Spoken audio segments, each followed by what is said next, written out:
Everybody's on this Chris Brown and Quavo. The hip hop community is alive right now. You know, I heard y'all call out some people last year. Yeah, he was scared. Quavo. Who scared? Quavo, bring your out of here again. I said it twice. Second time. The hip hop energy is moving around right now. And here goes Chris Brown versus Quavo. And I seen a couple y'all on my Twitter. Shout out to Checks and Balances once again. Hey, Quavo, get your out here. Yeah. Cooking y'all. Quavo and Chris Brown are really going at it, trading sharp lyrics that are adding more heat to their feud. Everyone online is talking about it, and even Suge Knight has thrown his 2 cents in, making things even more interesting. With all the tough talk on social media and in their songs, it's turning into a big spectacle. Everyone's watching to see what happens next in this drama between the 2 stars. Will it end in a handshake, or even more drama? Let us talk about why Quavo is so upset at Chris Brown and what he will do for revenge. Interesting news from the star-studded world. There are a lot of events unfolding at the moment. It all starts with a popular phrase, "Hey yo man, we got Quavo," which is getting a lot of attention. Following this, there's a need to discuss Chris Brown's recent upset. We really need to go into detail about what happened there. Hold on, wasn't there something else? Oh yes, Charleston White made some straightforward remarks about black Muslims. Black Muslims in America ain't never blew up a building. See, that's what make you black Muslims weak in the motherfucker. Nigga, y'all ain't got no suicide bombers. You niggas don't even have gun training. You niggas ain't even got gun license. Man, y'all the dumbest Muslims in the world, the black Muslims. Just when you thought things couldn't get busier, there's more news about Chris Brown. He has something to say in response to Quavo's earlier comments. This is setting the stage for another important conversation we need to have soon. Also, everyone online is very engaged with this news, showing as much enthusiasm as people swarming to a sweet treat. Kanye West also tried to go head-to-head with Dr. Dre. The kingdom of demons are trembling, holy angels defending, and the Father we put our faith. But ended up getting completely overshadowed on YouTube because the people in control made some big moves. Meanwhile, Megan Thee Stallion finds herself in trouble legally because her cameraman is suing her following some extreme actions during a car ride. Overshoulder, give me one overshoulder like this. Oh my, thank you so much. Beautiful. And just when you think all the news has been covered, Cameron brings up Chris Brown once more. Digging deeper into what's happening, Cameron has been closely following Chris Brown's latest song, The Weakest Link, which directly addresses Quavo. Don't let this R&B shit fool you niggas get ripped to shreds. Quavo talking like he a thug, nigga, you a bitch with dread. Cameron thinks Chris Brown's song is really good this week. This argument with Quavo needs to stop right now. Turn up the sound, let's listen to what Chris is putting out there. In the lyrics, Chris includes lines like, "Wish it was you instead," Crazy how when he died, everybody really wished it was you instead. portraying him as someone currently very tough to deal with. And Quavo's response? He didn't just sit back, he hit back hard. But Chris's reply to that was crushing. Ever witnessed someone fiercely protect something they claim they'd die over, only to easily hand it over when challenged? That's the level of capitulation we're seeing here. Kanye West's attempt to face off with Dr. Dre was meant to be a major showdown, but it ended up being a quick defeat for Kanye. This shows how the power dynamics work on platforms like YouTube, where higher-ups have a lot of influence. Meanwhile, Megan Thee Stallion's legal issues are another twist in her career, putting her under scrutiny for how she behaves offstage, which contrasts sharply with her public persona. These events not only affect the celebrities involved, but also spark widespread reactions from fans and observers online, turning each new development into a topic of broad discussion and intense debate. As these stories unfold, they capture public attention, drawing people into the ongoing narratives and speculations about what might happen next. Quavo has swung back with some harsh words, stirring up a storm with his comebacks. We're right in the middle of a lyrical showdown, folks. Quavo's coming in strong with Takeoff at his side. Not that anyone's brave enough to badmouth Takeoff because the guy's got respect. And Quavo, he's not just throwing out words, he's laying down challenges. Big talk, big threats, even challenging Chris to a dance battle, tossing about heavy words that are shaking things up. This isn't just a personal spat, it's morphing into a full-blown show that's splitting fans down the middle. This brewing feud is more than just your typical celebrity squabble. It's a window into the complicated world of fame, where personal clashes become public spectacles. The back and forth between Chris and Quavo isn't just about a few angry words or a hot new track. It's about how these moments captivate us, how they turn into discussions at our dinner tables and fuel for the gossip mills. It's about how stars like these shape our perceptions of conflict, entertainment, and even each other. The layers here are thick. Each barb thrown isn't just a line in a song. It's a move in a chess game played in the public eye, where every action is scrutinized, every lyric dissected. The stakes are high, and the audience is vast. This isn't just about music. It's about image, influence, and power. And as we all tune in, tweet, and talk about it, we're not just passive observers. We're participants in a drama that unfolds in real time, across real and digital landscapes. This time around, Quavo has launched some harsh words at Chris Brown, calling him a crackhead Michael Jackson, a reference that conjures images of a troubled version of the pop icon. The internet, of course, didn't just sit back quietly, it exploded with reactions.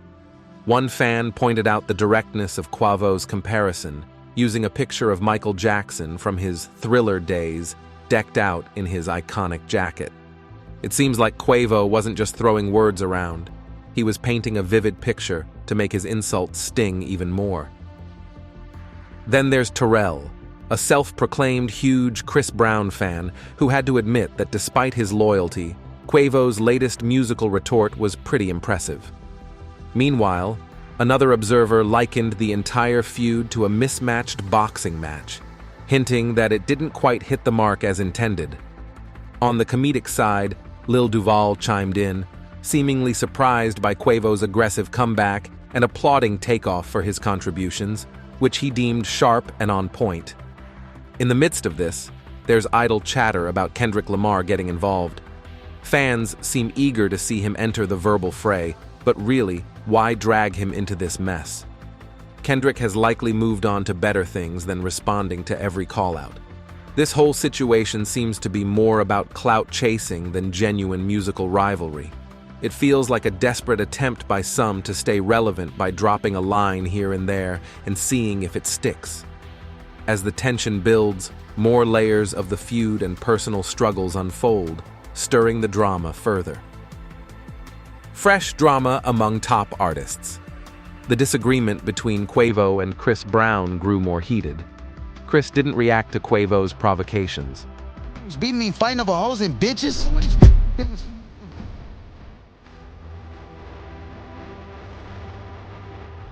When he listened to Quavo's song, Chris quickly dismissed it by calling it Google Raps, implying the song was poorly made and not worth his attention. He seemed really uninterested. Chris might as well have said, "This is my art, this is what I love, and I'm showing my skills," indicating his disappointment with Quavo's musical attempt. Chris clearly showed he didn't want to continue this back-and-forth battle. Pussy nigga, pull up, crash, shout about your bae. Why you pussy? Suggesting that Quavo's song wasn't strong enough to deserve a response. Yet, Chris still took a moment to poke fun by using Quavo's full name. "Come on, Quavius," and sharing a meme of Quavo crying, which added more fire to their ongoing conflict. But why did Quavo decide to mention skin color in his lyrics, dividing light skin and brown skin? This approach introduced unnecessary tension and an unpleasant twist to their dispute, making it about more than just their music. It turned into an issue that poked at deep-seated societal problems, seeming like a cheap tactic for the sake of creating more drama. Watching these artists use their musical skills to engage in rap battles is quite engaging. They demonstrate their ability to craft clever lyrics, their talent for throwing insults, and their knack for putting on a public spectacle.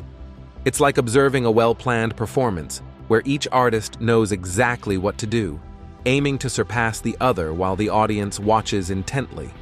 And indeed, even celebrities like 50 Cent have commented on the drama, treating it as if it were an exciting sports event. He isn't the only one.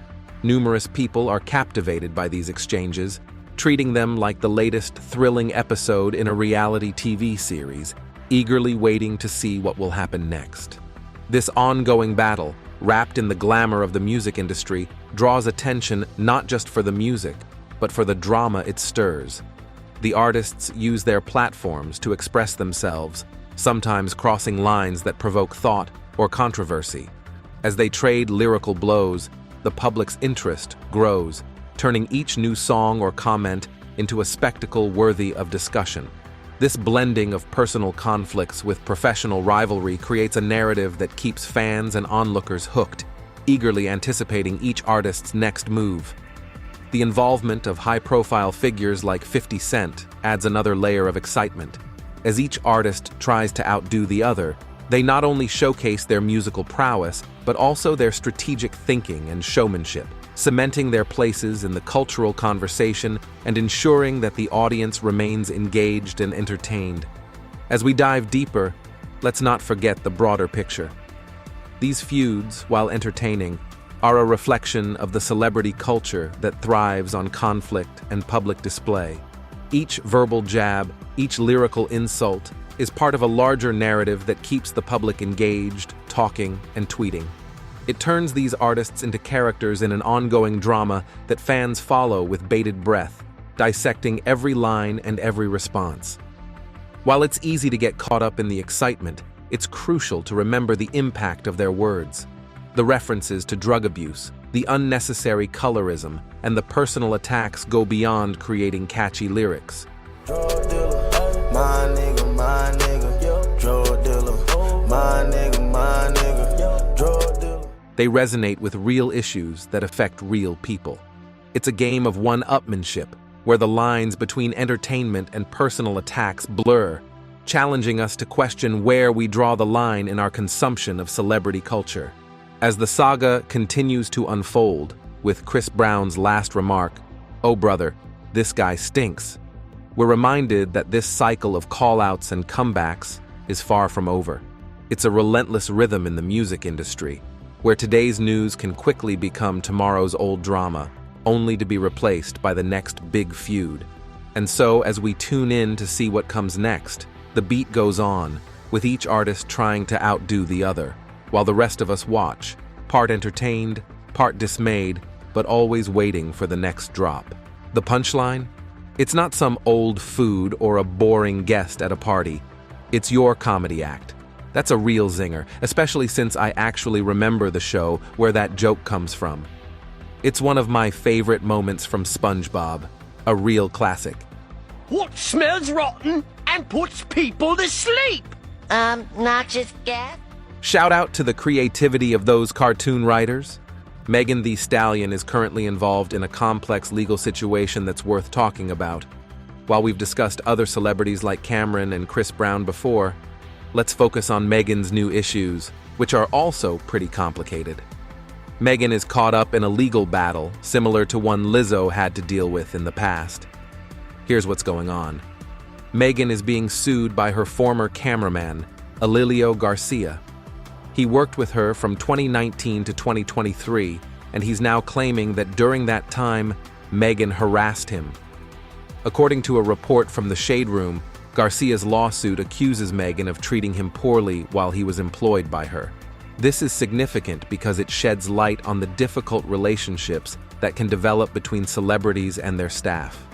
Garcia's lawsuit against Megan might remind some people of the challenges faced by Lizzo when she was also involved in a dispute with a former team member.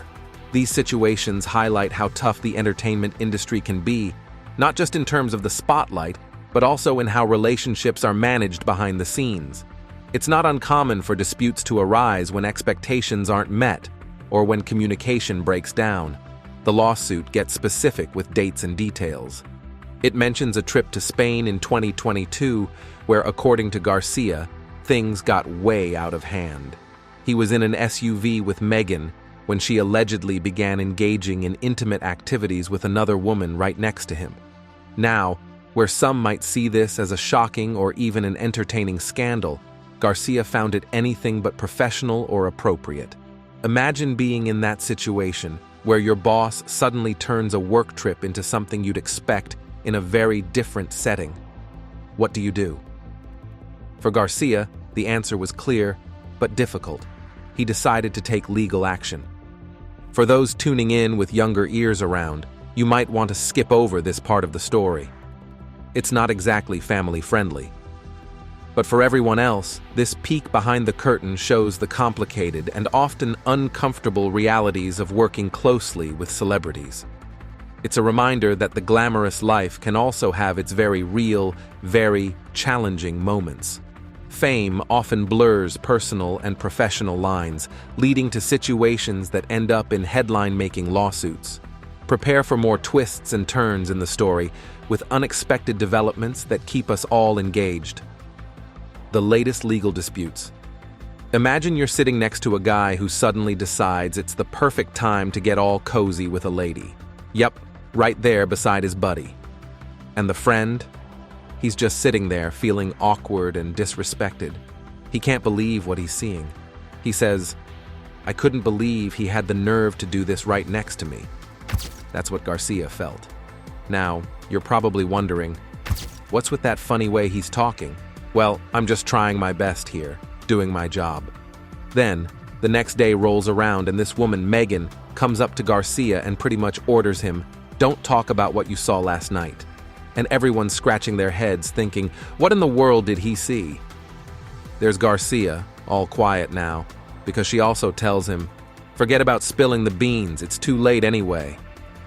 On top of that, she starts picking on his weight, calling him names like a fat itch. "You fat itch, keep your mouth shut." She even tells him to stop eating right in the middle of his meal. "Spit that out. Don't you dare talk about last night." Imagine that. It must have been a surreal scene. Now, things start to feel off for Garcia. He feels like he's being treated differently. It's not that they're doing anything obvious. It's just that things aren't the same anymore. They look at each other, and all he can remember is that scene of her going wild. I'm telling you, if we ever meet up, I'd drop this story as a joke. But seriously, it gets worse. After they come back from their trip, Megan changes how she pays him. She switches from paying him a set amount every month to paying him only when he works. Can you believe it? First, he has to witness that madness, and now she's cutting his pay? Moving on, there's more trouble. Garcia is supposed to work in June, but suddenly, the night before, he gets a call.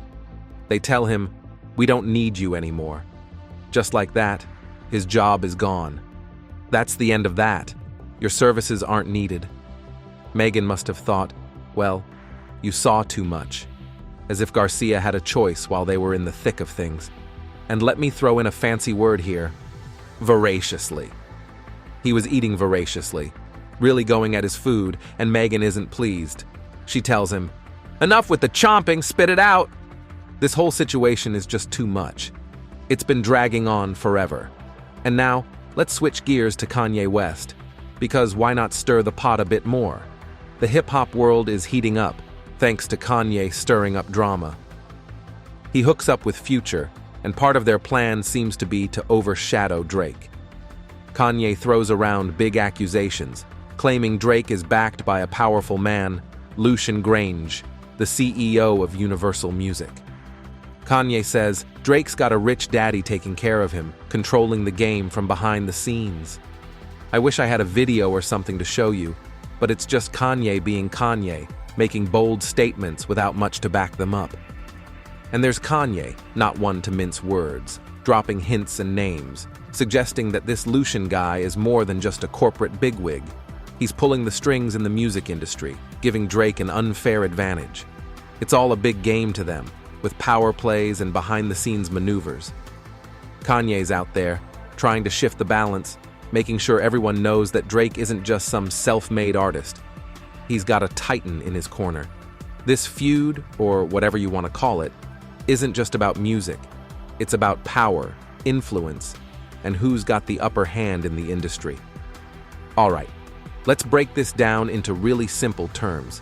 Kanye West decides to work with Future, and it seems like their main goal is to get rid of Drake from the spotlight.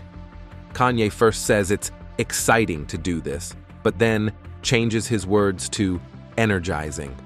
Now, if you hear someone saying that they need a whole strategy meeting just to deal with one guy, it kind of sounds like they're admitting Drake is a big deal, right? They're trying so hard, it's almost like they're saying, this guy is a problem for us. You might even think of Drake as trash or whatever other harsh word fits, but honestly, it just shows that they see him as a threat. As the conflict reaches new heights, we start to see deeper issues about power in the music industry. The battle for influence among artists. When you require a whole team just to try to take down one artist, that really says something about your own confidence. It's like admitting you can't outdo him on your own, so you have to gang up. This kind of situation really shines a light on how desperate and insecure they must feel. For example, they promote the idea of my body, my choice, which sounds like it's all about freedom. But then, take a look at something bizarre happening in New York. They've been using drugs meant for abortions to deal with their rat problem. Think about that for a second. Instead of using these drugs in experiments on rats, it's almost like they're testing them on humans without them realizing. It's a part of a bigger plan to control the population, to influence who gets to advance in society and who doesn't. Obviously, this kind of strategy is going to hurt some people who don't even see it coming. They're just collateral damage in a much bigger game. So, swinging back to Kanye, he releases a remix where he's not just targeting Drake, but he throws some jabs at J. Cole too. And what happens next? YouTube steps in and blocks his song, claiming it's a copyright issue. This shows another way they control things, by deciding what music can or can't be heard. It's not just about some simple rivalry. This is a glimpse into a much larger scenario. It's about who has the power in the music industry, who shapes the culture, and who dictates what we end up listening to. This level of manipulation goes deep, wrapped up in the guise of entertainment and free speech.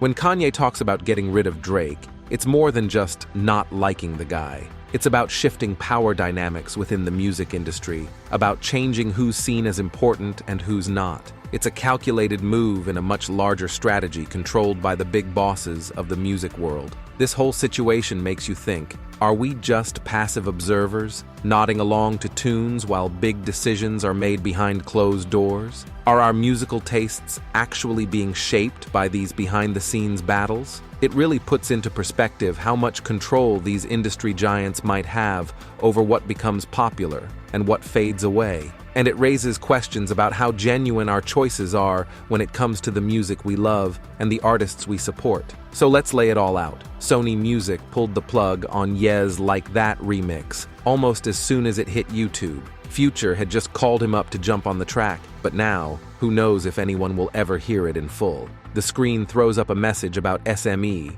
Sony Music Entertainment, claiming the video for copyright reasons. This raises a big question. Does Ye actually have a valid point about all this? Or is it just another example of big companies flexing their muscles? Then, let's dive into the whole Ye and Drake saga. After performing together at the Hoover concert, everyone thought they were back on good terms. But that harmony didn't last. Ye later hinted that Drake's actions post-concert were like betraying something sacred, almost as if he'd made a deal with darker forces just to oppose Ye. Pretty heavy stuff, right? He paints it as more than just a simple feud. He suggests it's a battle with almost spiritual stakes. Now add some tech into the mix. Drake released a song where he used artificial intelligence to mimic the voices of Tupac and Snoop Dogg. Yes, he brought Tupac back in a way, using technology to let him participate in a new track that also takes a jab at Kendrick Lamar. To us, it's just another song, but think about it.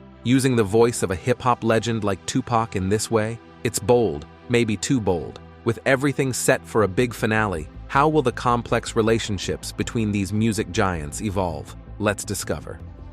The struggle to honor. Musical pioneers Suge Knight was not happy.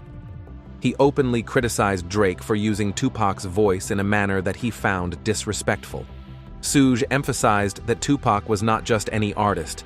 He was a significant and influential figure who should be treated with more care and respect, particularly in the context of today's rap music confrontations.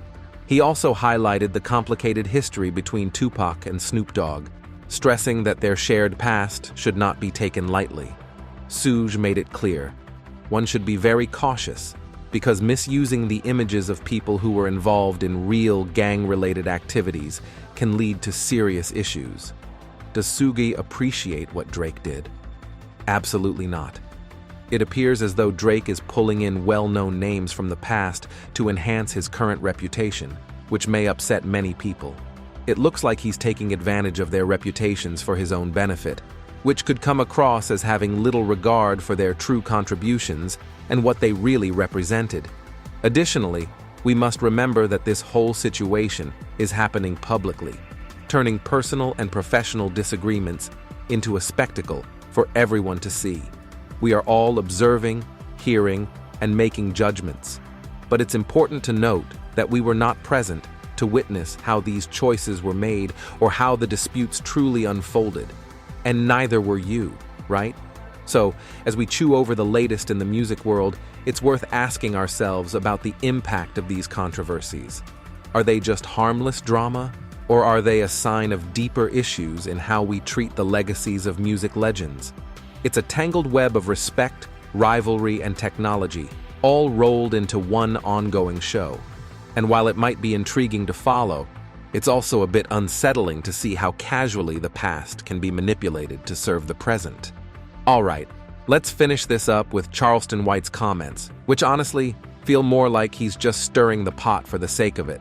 Charleston seems to believe he's delivering some kind of critical insight, but it's tough to see any real value in what he's saying. He's decided to target black Muslims in America with a tirade that not only lacks basis, but also reeks of disdain and misunderstanding. Charleston is openly critical and demeaning towards black Muslims, unfairly labeling them as weaker compared to other Muslim groups because they have not participated in violent acts such as bombings. He provocatively questions them with remarks like, "You thought you were exempt?" This insinuates that they do not meet some sort of expected standard of being a real threat or significant force within the broader Muslim community. He goes on a tirade about how, from his perspective, all the other Muslims possess armies and are prepared to undertake extreme actions like suicide bombing. Meanwhile, he argues that black Muslims lack even the basic skills such as firearms training or the possession of gun licenses. Charleston goes as far as to claim that this perceived lack of capacity for violence makes them the dumbest Muslims in the world. Charleston's statements are not merely offensive, they are potentially harmful. He essentially equates respect and recognition with the ability to cause fear and commit violence. This mindset is deeply flawed and dangerous, as it praises violent behavior and fosters divisions based on baseless and harmful stereotypes. Additionally, Charleston's method of addressing these issues is extremely dismissive and insulting.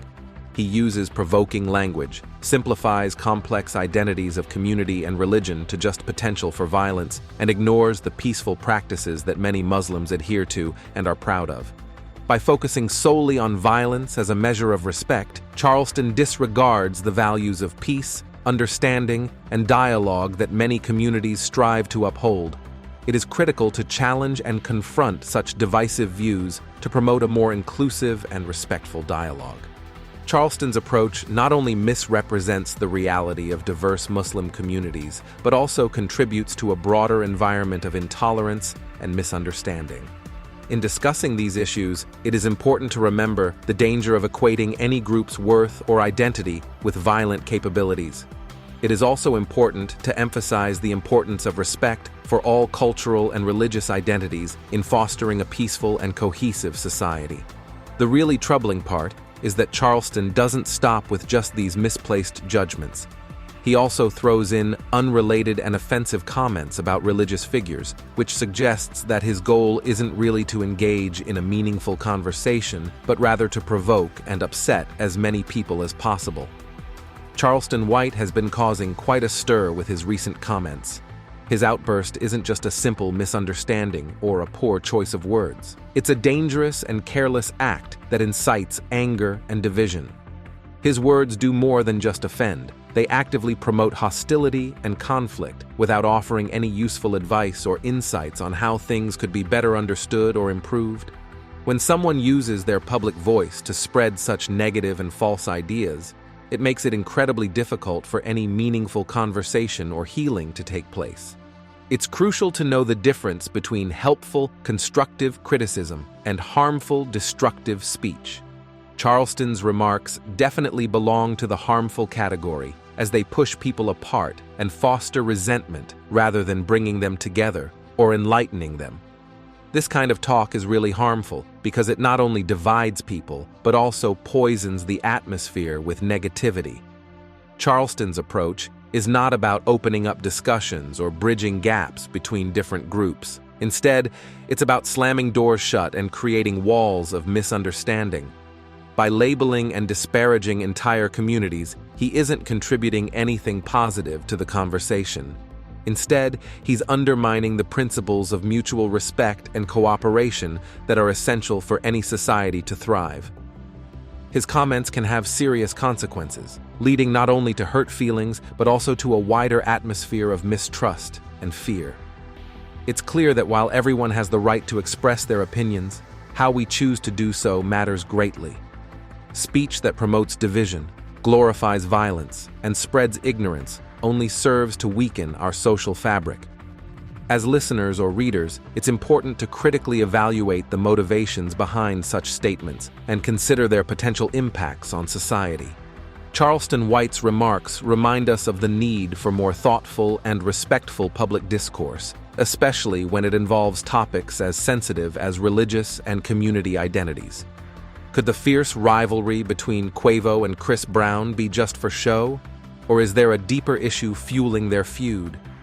Share your thoughts in the comments, and don't forget to like and subscribe for more updates on this captivating celebrity drama.